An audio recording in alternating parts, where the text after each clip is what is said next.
past couple of years, and prior to that, Don was the sheriff of San Mateo County for several years. He has a complete background in law enforcement, but he has come here today to speak to us about what is going on the county level and the services that we want to save. Don Horsley. Bravo.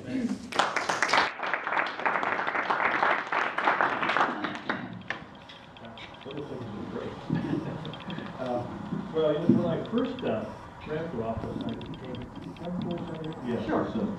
I spoke to the Pacifica Democrats. One of my plans at the time was, we had a 1% sales tax that the state had, and it was going to expire in June of 2011. My thought was that we really ought to work together with the cities and our school districts and the county to preserve that 1% sales tax. We don't have to raise any taxes, hang on to that 1%, and it would bring in a significant amount of money for both our schools, our cities, and our county.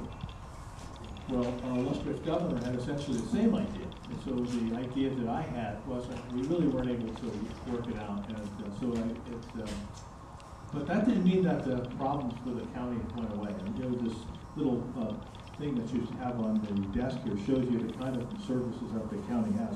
Let me tell you a couple things. One of the oppositions to this revenue measure was that somehow it's a regressive tax, that sales tax is a regressive tax. Well, I don't really think it is. And the reason for that is that poor people, and that is people who live at the federal poverty level, actually make about $24,000 a year.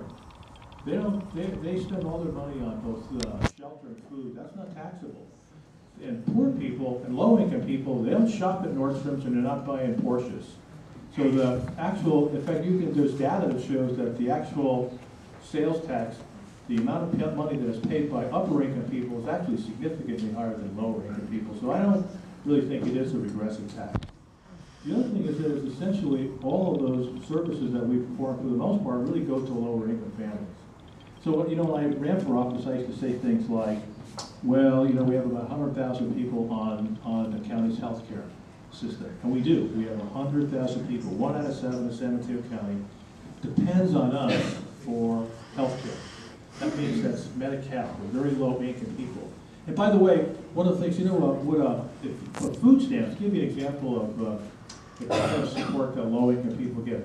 Do you know that a mother with 2 children making $24,000 a year, she actually will qualify for food stamps? And do you know that a lot of people in our county don't really apply for that? They have too much pride. They just don't apply for it. If they did, it would bring in essentially $2 billion. All that money is then spent in San Mateo County. So we've got to outreach to people, let them know that there are services available for them. And do you also know that to be actually for a mom with 2 kids, single mom with 2 kids to live here in San